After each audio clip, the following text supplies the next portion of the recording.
Woohoo.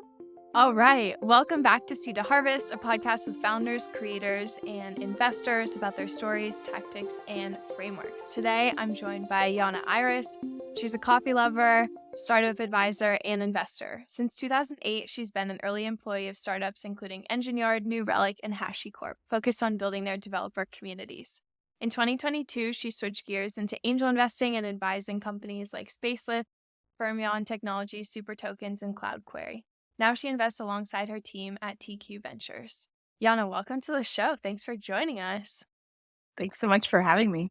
Of course. So we were chatting a bit before the show, and you mentioned that you started your career in 2008, which was a really rough recession period. And you mentioned that 80% of your graduating class didn't have a job after graduation. So for those listening that might resonate with that experience, what was it like graduating and trying to build your career in a bear market? We all had such hopes and dreams, right? You go to college and take these classes, right? These business classes that teach you how to be an executive and think about supply chain and think about business models. And, you're taught these things that get you so excited for the future. And yeah, we all I graduated in 2008 during kind of the worst part of the recession. And so all of us were like, oh, none of us had jobs, right? We all had all had college debt, and we're like, well, what do we do with that? And so yeah, it was tough. It was tough to kind of start your career and not know where to go next. So I ended up moving home. I grew up in Northern California. I grew up in Berkeley. So I just went home and I was like, okay, I'm gonna figure it out. And I ended up getting my first startup job. It was the only industry really hiring. And I started in a customer support role, customer support and sales. Um and I kind of got my first exposure to tech. Again, it was hard work. It wasn't glamorous. I had to go into a job every day. I was commuting from my parents' house. It was an hour each way. And that was just, the first 2 years was just a 9 to 5. But it was a job, and it really kind of got me exposure into, the tech world. It was an online advertising company. And then that was just kind of where I really started to make friends and meet people, and then got a job offer to do sales. Then I switched into community at a company called Engine Yard. It's no longer around, but it was actually a competitor to Amazon Web Services. We had our own colo, and then a competitor to Heroku. And that's really where I got my exposure to kind of the open source world. And Mhm. that's where I really kind of learned about the value of community building. And again, this was in 2010. So this was before community was this Community was the buzzword. buzzword.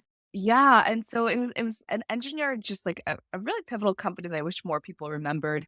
It was at it came around at the height of the popularity of Ruby on Rails, the programming language and framework.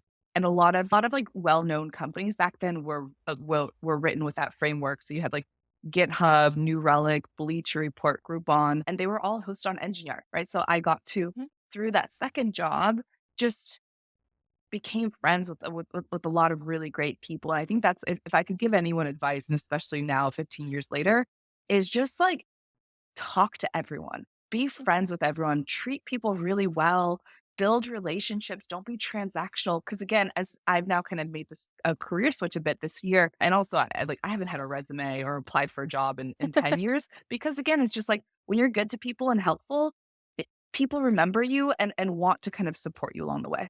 Yeah, I think starting out in customer success, it gives you so much exposure to all sorts of different companies, especially one that's more infrastructure related. We were chatting a bit before the show, but I had a very similar experience at WorkOS where we were seeing all of these companies that they might announce their latest rounds 6 months, but you could see how quickly they were growing. And so I'm sure that you had a similar experience in terms of oh wow, people are really scaling up on Engine Yard. These are the companies that are growing really quickly. And you meet the execs when they're like, hey, how do we implement this? Or there's so many things breaking inside the company. And I just I thought it was really interesting. So is there anyone that you've stayed in touch with from those early customer support days that has turned up in your life in a surprising way?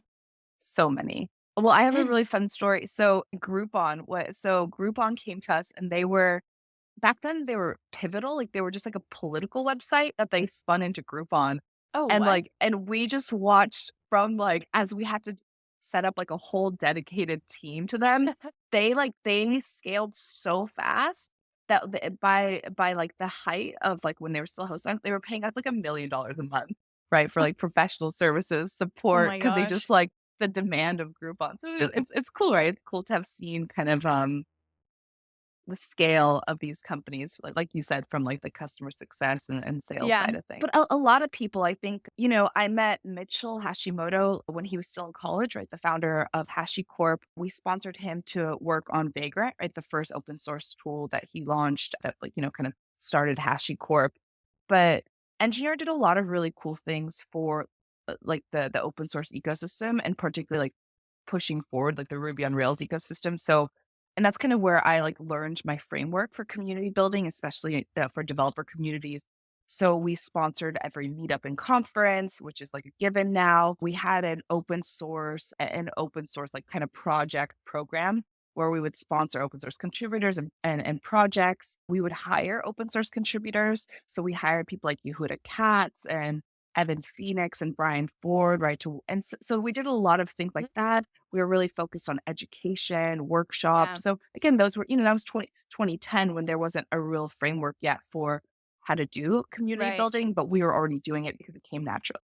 And like the startup ecosystem was smaller. And then even like regardless of what size that you were internally, you would like in a community role, you were interfacing with like a ton of people in the ecosystem. And Yeah. obviously, like if you're sponsoring them to do their different open source projects, they're obviously going to have like a lot of goodwill towards you doing that. Um, so I would love to hear more about you had a recent post on the 5 pillars building developer communities, which would be knowledge sharing, education, trust building, genuine human connections, and designing with empathy.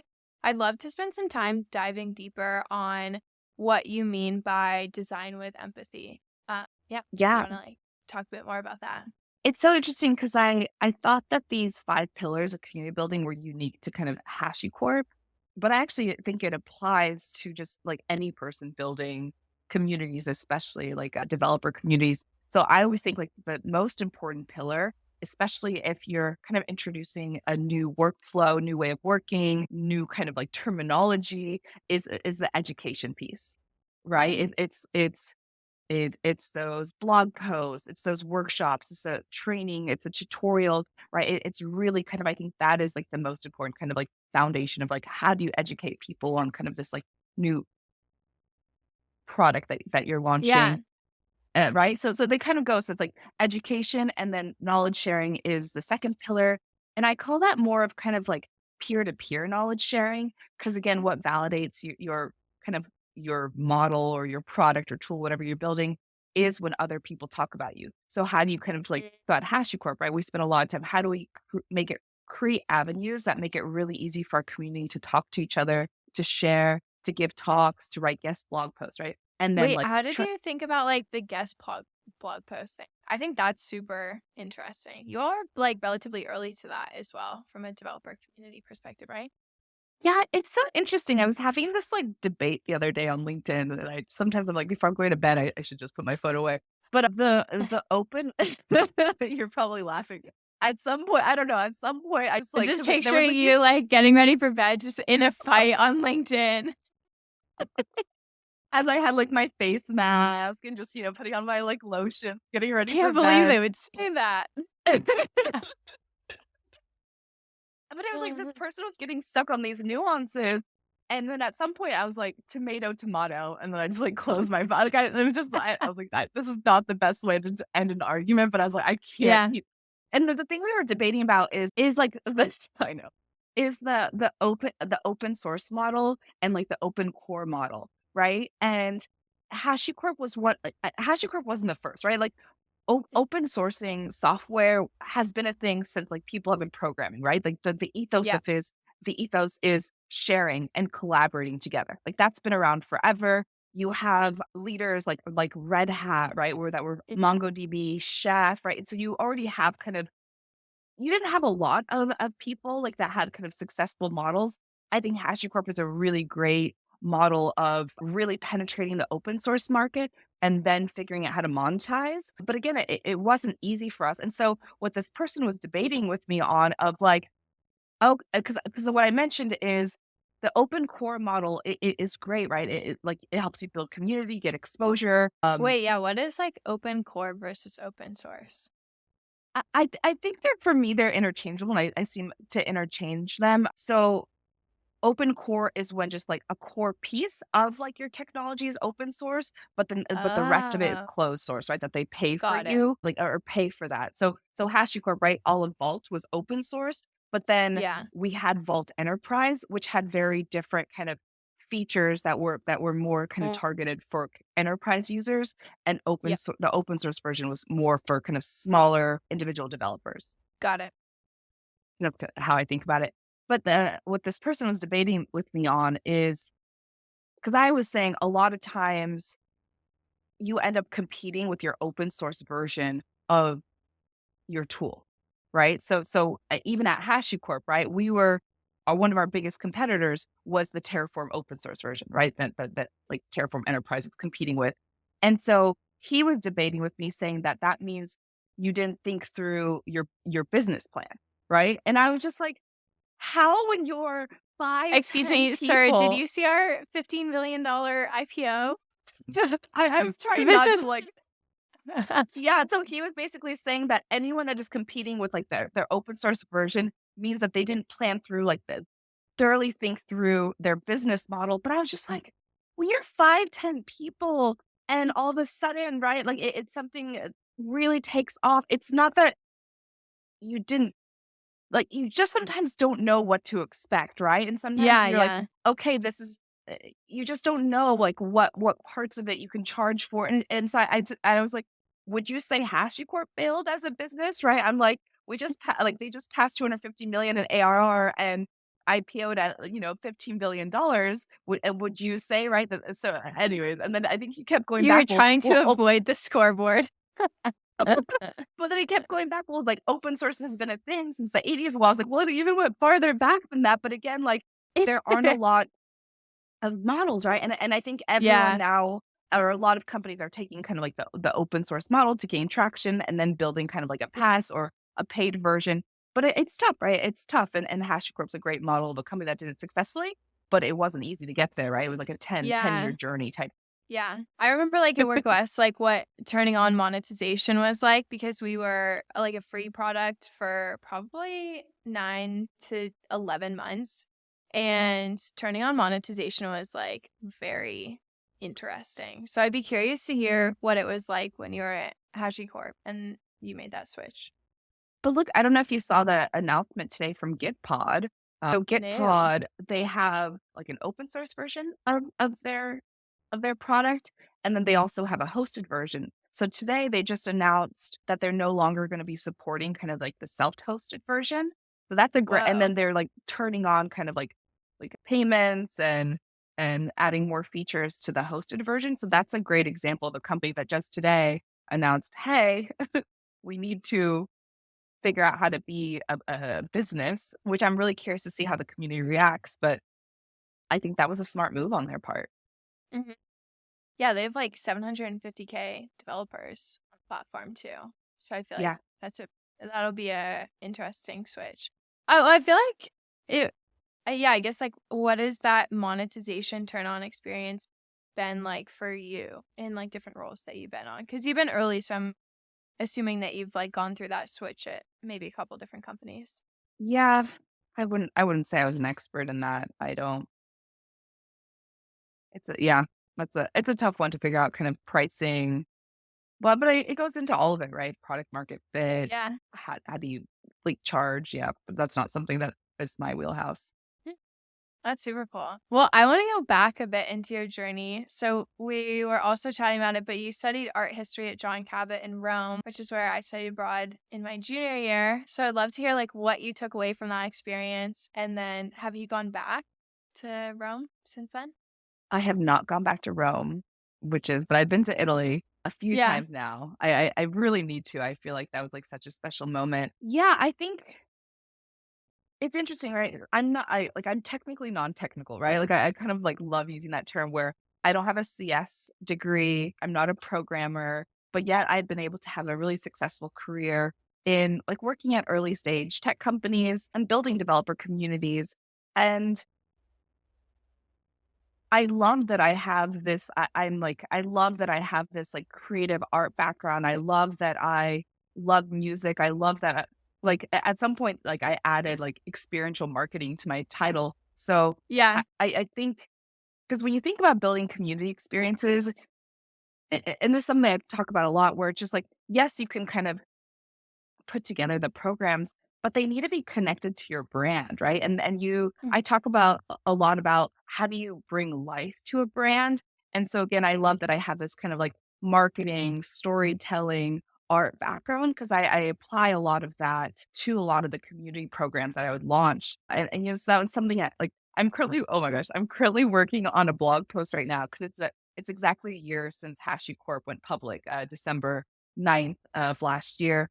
And so I was part Whoa. of a small team that got to work on like preparing the company to go public. I didn't do any of the financials, corp comms, any of that, but I got to lead kind of like the experiential, like what we did for employees and what we did on site. But it's been really fun to reflect on, because I think my background, through the elements that I would add, I made the brand playful, and I brought the brand to life, right? So I would create Mm-hmm. things kind of like we would have Spotify playlists, and we would have music, and coffee is a big part of our culture. So we would have Hashi cafes at all of our conferences that started back in 2015, right? When I started there. So literally in Times Square, we had a Hashi cafe, right? Like, so That's like the awesome. morning of, right, as we were there, anyone that was in Times Square could go and get a coffee at the Hashi Cafe, and we had plants, and I would add a lot of like art and cool elements and visual elements to all of our stuff. And I think, I mean, HashiCorp would have been successful either way, but I think I did a really good job of making the brand like relatable and humanizing the Yeah. brand. You like brought magic too, right? It's like, oh, like kind of like let's, like humanizing the brand and being like, okay, let's step back. Let's remember like these are all fantastic people working here. Regardless of what we're working on, we want to like support the community and build relationships outside of, the And that technical goes back aspects of to it. your kind of the fourth pillar, right? So it's like the 5 pillars. So the first one was, education, knowledge sharing, trust building, which is obvious, and then design with Hmm. empathy, right? So that was kind of a pillar that I ended up kind of coming up with at some point, but I it's love exactly that. what we've been talking about, right? Where understanding who the person is at the end of the experience that you are creating. If you are sending an email, why, like, don't have it full of marketing jargon. Speak to a person like a human, right? Make Yeah. it easy to read. And like, some of our highest performing emails were just plain text emails. Like, I don't know why people Yeah. make the email templates so overly designed where you're like, what is this, right? Or Yeah. design with empathy when someone walked into any conference we did. Well, if it's in the morning, we shouldn't be blasting techno, and we should have a bit lower lighting, and we should have people happy greeting them, and the coffee and food should be accessible. So that's what I mean by designing with empathy. I don't just mean kind of like colors, logos, No, I accessibility. love I that. mean, Yeah, it's just like remembering the person on the other side of yeah, the experience that you're designing. design, It's yeah. not like, here's our like TAM market, you know, anonymous people. It's like, oh, who's like the person that we're going to see coming in the door who like needs to wake up and probably wants some food and doesn't want to get, you know, like very bright fluorescent lights in their face. And Okay. I always I, joke, another blog post I'm working on is I have so many things I want to write, and I just need I more love it. time. But I designed a lot of the HashiCorp experiences based on Burning Man as well. That's like something like Yeah. Wait, yeah, talk about that. Also, I went to a event in Miami hosted by a company called Pew Pew Events. I don't know if you've heard of cool. them, but you should definitely check them out. It was like some crazy. I went to Lightning in a Bottle. It was like very similar to that, like DIY art. Super cool. I'll send it to you after. But yeah, talk to Yeah. me more about like how you incorporated Burning Man like principles, philosophies, design into HashiCorp events. I would love to hear about that. It's so funny. I listened to the Kate Cole episode, and so we're both like, we're not cliches, but we really enjoy going to Burning Man. Yeah, I've been going to Burning Man since 2013. I just love it. Again, I'm like a hippie from California, and I just deeply love connecting with people. And so for me, it was always kind of like, it is what it is and what it's become now, but it's still one of the largest kind of experiments of community building and bringing people together Mhm. in person based on 10 guiding principles.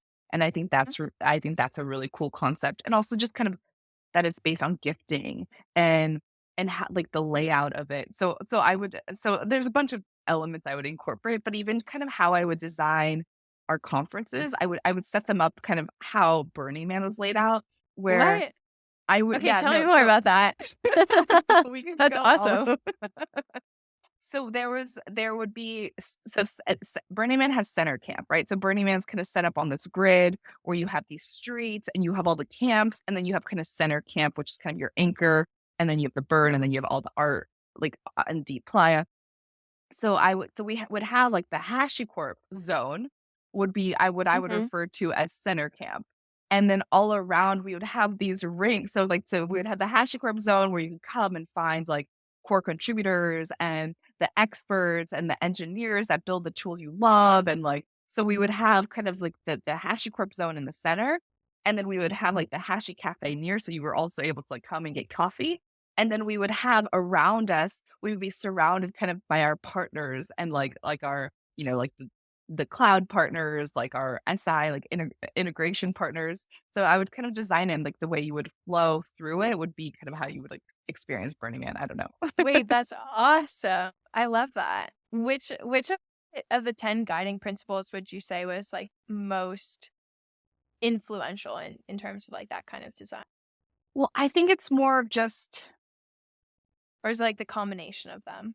I think I love that when you go there, you're just open to connecting with anyone, right? Like, you don't know what people do. You don't know their backgrounds. You meet people of all different ages, all different, like, socioeconomic backgrounds, and you really just kind of go and just try to connect with people on a human level, which I love, which I think people sometimes forget to do, right? But, Yeah. like, hey, like, you can learn something. Like, there was this camp near me that was it was run by these older men that, like, brew beer. So it was just basically like a craft brew, and they would have, like, hard kombucha on top. So I would just go there in, like, the afternoon when it was like 104 degrees and just go and talk to, and these men had, like, the most interesting, beautiful stories. And I'm like, I'm so happy I met them and I found them so inspiring, right? So I think, like, you miss out on, like, just connecting to people and what you can learn from them.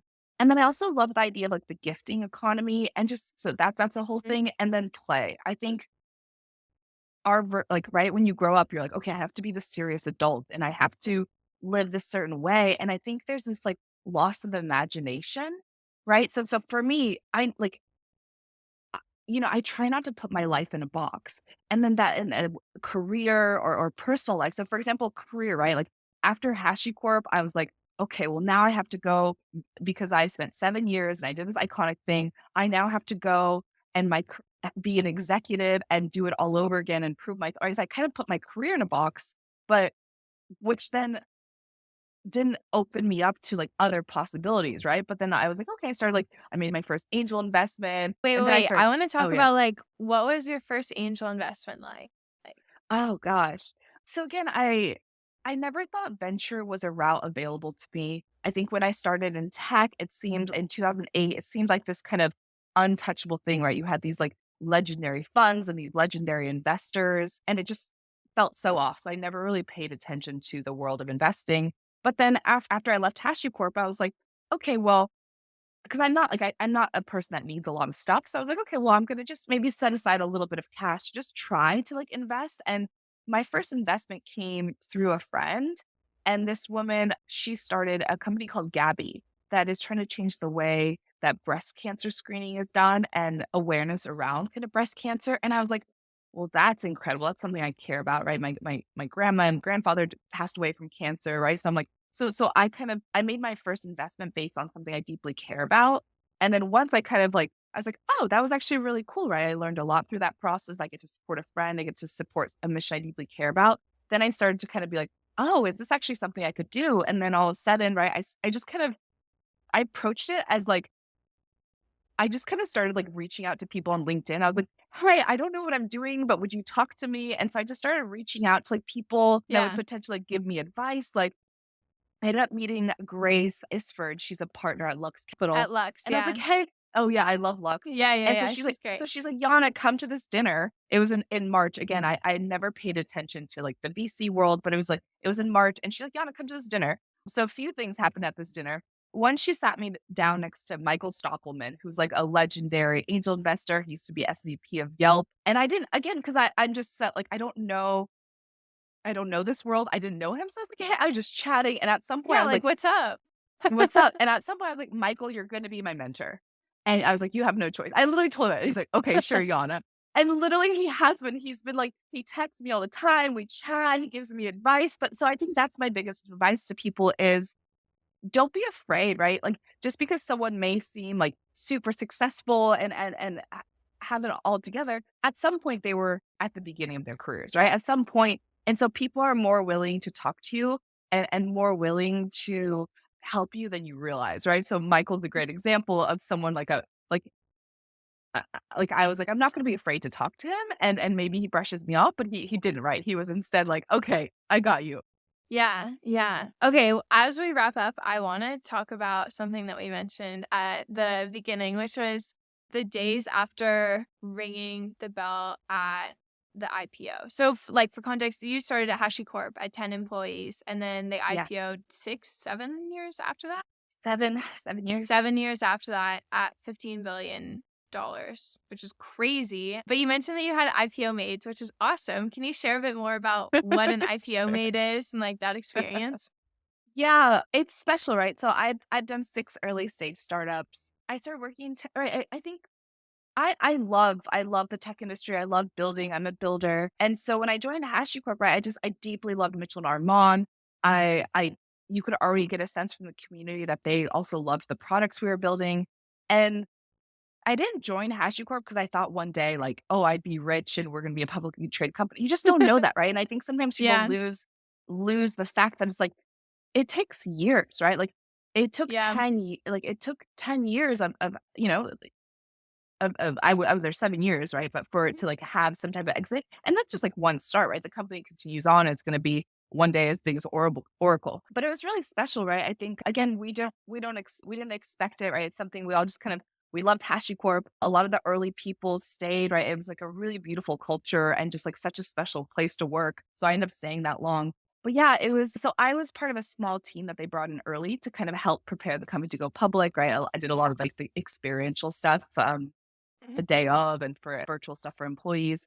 But about a month before, I was with my mom. Like my mom and I went to Czech Republic. So my family's from a small town in Czech Republic called Zlín. My parents actually are immigrants, right? They escaped in 85. And it was kind of special. So I was with my mom. My mom and I hadn't been to Czech in like 20 years. And so we were on a train heading to the little town where my family's from to the exact train station that my parents had boarded, I guess 38 years ago. And I was on an all hands where like the CEO, Dave McJanet, announced that the company was going public.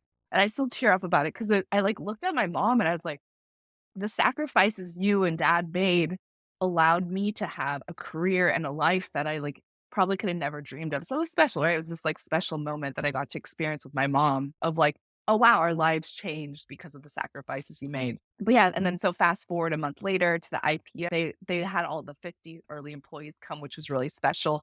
And I just again, because I was there so long that I got away with it, but I basically flew my mom out and flew like some of my best girlfriends. Cause you think about it's my girlfriends that got me to this moment, right? It wasn't easy. Like Yeah, for years, I was working 80 hours a week and I was traveling and tired. And it was my girlfriends that got me there and I wanted them to be there. Um, so I dubbed them instead of bridesmaids, I called them IPO maids, which I want I every love woman that. to have this moment. But it was basically like they were there supporting me. And so after like kind of the bell ringing, there's we had some time before I had organized this really cool kind of dinner celebratory party. So we all like my girlfriends and mom and I, we all went and got like blowouts and then I took them out to dinner. So I literally had like I my love that. girlfriends there and then, of course, I snuck them into the party. And so it's just me and I hired a photographer. So we just had these like epic photos. And I literally had Oh, my mom and my girlfriend at the IPO. Cause again, I was just like, it's the support of my friends and their like constant, like, you got this, Yana. And then, of course, like having them the day of where like literally my life did change, right? Like the course of my life and the course of my yeah. family's life changed that day. So it was nice. So IPO made. I love that. Well, Yana, those are all the questions I have for you today. I so enjoyed this time that we got to spend together, and I'm so grateful for you sharing your stories with me and with those listening. Where can people find you online if they want to find out more about you or follow you? Yeah, I just have a website, janairis.com, and yeah, just send me an email. I'm also on Twitter. But yeah, I love having any types of conversations. If you want to chat community, if you need mentorship, guidance, anything, just reach out. Awesome. Thanks so much for tuning in today to Seed to Harvest. If you enjoyed this episode, be sure to subscribe wherever your favorite podcast listening platform is. I'll be releasing new episodes weekly, and if you have any questions or comments, feel free to let me know on Twitter. That's Paige Finn, Paige and then Finn with 3 N's. Thanks, and see you again next week.